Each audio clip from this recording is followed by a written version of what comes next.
इस welcome to my YouTube channel serial इस प्यार को क्या नाम दो के आने वाले एपिसोड की अपडेट जानने के लिए प्लीज़ मेरे चैनल को लाइक एंड सब्सक्राइब कीजिए।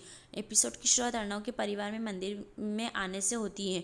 खुशी की माँ पीछे मुड़कर देखती है कि दादी प्रार्थना कर रही हैं। दादी की आंखें बंद है, वह हैरान और डरी हुई हैं। अंजलि रायजादा हाउस वापस आती हैं। वह एक नौकर से पुष्टि करती हैं कि घर पर कोई नहीं है। वह फिर नौकर से कहती हैं कि जाओ और अपने परिवार से मिल लो।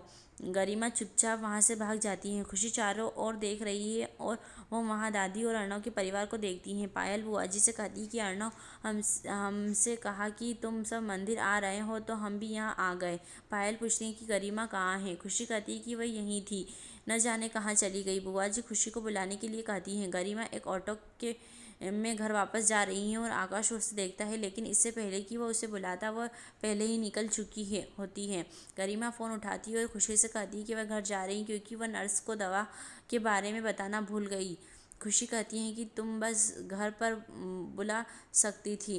गरिमा कहती है कि उसने कोशिश की और कहा कि वह सब छोड़ दो। वह खुशी को पूजा खत्म करने और घर वापस आने के लिए कहती हैं वो फ़ोन काट देती हैं। दादी बुआजी को ताना मारती है और कहती हैं कि गरिमा को फिर से इमरजेंसी आ गई होगी। मुझे लगता है कि वो मुझसे मिलना नहीं चाहती हैं। बुआजी कहती हैं कि ऐसा कुछ नहीं है, हमें नहीं पता था कि आप यहाँ आ रहे हैं। आकाश वापस आता है और सबको बताता है कि उसने अभी अभी गरिमा को ऑटो में कहीं जाते देखा है। खुशी कहती है कि मैंने उनसे अभी बात की है। दादी खुशी से कहती है कि मैं तुम्हारी माँ को नहीं देख सकती हूँ, लेकिन तुम आज अर्णव से ज़रूर मिलोगी। दादी कहती है मैंने तुमसे साफ कह दिया था कि तुम शादी से पहले अर्णव से नहीं मिल सकती, लेकिन फिर भी तुमने उससे कहा कि तुम यहाँ आ रही हो, इसलिए वह तुमसे मिलने यहाँ आया।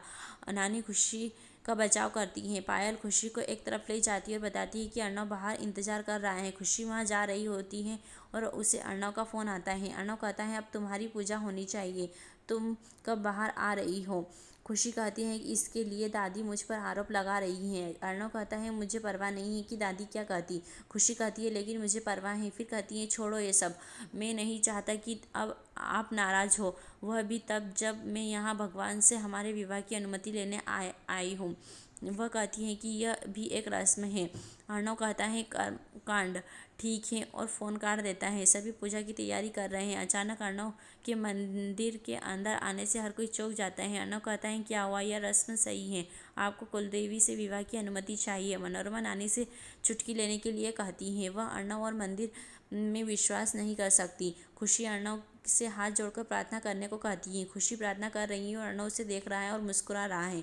खुशी देवी माँ से कहती है कि आज अर्णव को मंदिर में देखो, लेकिन तुम खुश नहीं हो क्योंकि अर्णव मेरे लिए यह सब कर रहा है। वह देवी माँ से कहती है कि उनका आशीर्वाद हमेशा उन पर बना रहे। प्रसाद के लिए अर्णव ने अपना बायां हाथ आगे किया। खुशी उसे दाहिना हाथ बताती है, बायां नहीं।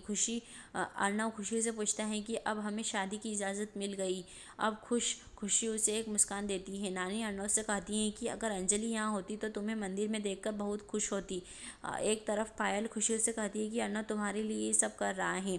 खुशी को तब एहसास होता है कि उसे उसके लिए भी कुछ करना चाहिए। वह उसके पास जाती है और कहती है कि मुझे पता था कि तुम एक दिन मंदिर के अंदर जरूर आओगे और आज तुम आ गए। वे अब मंदिर छोड़ते हैं। मंदिर के बाहर दादी फिर से उन्हें गरिमा के बारे में ताना मारती हैं और कहती हैं कि वह अब भी उनसे नहीं मिली।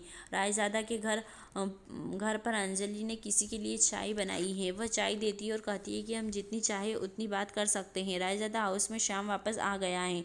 श्याम कहता है जब तुम इस तरह चिंतित हो जाती हो तो तुम और भी खूबसूरत लगती हो। वह कहती है लेकिन आपने नौकर को घर भेज दिया और यह सुनिश्चित कर दिया कि मुझे यहाँ बुलाने से पहले कोई घर पर नहीं है, फिर आप चिंतित क्यों हैं। वह उसका हाथ पकड़कर उसे बैठने के लिए कहता है। अंजलि कहती है मैं जानती हूँ, लेकिन थोड़ा डरी हुई थी। वह उससे पूछती है कि तुम मुझसे यही क्यों मिलना चाहते थे। श्याम कहता है अपनी ही पत्नी से अपने ही घर पर मिलना कोई गुनाह है। अंजलि कहती है मैं बस आपके करीब रहना चाहती हूँ और कभी अलग नहीं होना चाहती। श्याम कहता है कि हम अब कभी अलग नहीं हुए, जब भी मौका मिला हम मिले। और वे दिखाते हैं कि कैसे अंजलि उनसे मिलती थी। श्याम कहता है मुझे बस तुम्हारी और हमारे बच्चे की परवाह है। वह फिर उससे पूछता है कि वह कैसा महसूस कर रही हैं और कहती हैं कि इसलिए मुझे तुम्हारे साथ रहना है। अंजलि कहती है मैं ठीक हूँ, मेरी चिंता मत करो। श्याम कहता है मैं हर समय तुम्हारे साथ नहीं रह सकता, इसलिए मुझे चिंता होती है। अंजलि कहती है मैं भी। मैं आपसे इस तरह मिलकर थक गई हूँ। वह कहती हैं काश अर्णव को एहसास होता कि वह गलत है। श्याम कहता है कि मैं भी इन सब से थक गया हूँ। मैं बस आप सबको सच बताना चाहता हूँ और आपके साथ साथ रहना चाहता हूँ। अंजलि को उम्मीद है कि सब कुछ पहले की तरह ठीक हो जाएगा। यही एपिसोड समाप्त होता है। आने वाले एपिसोड के अपडेट जानने के लिए प्लीज़ मेरे चैनल को लाइक एंड सब्सक्राइब।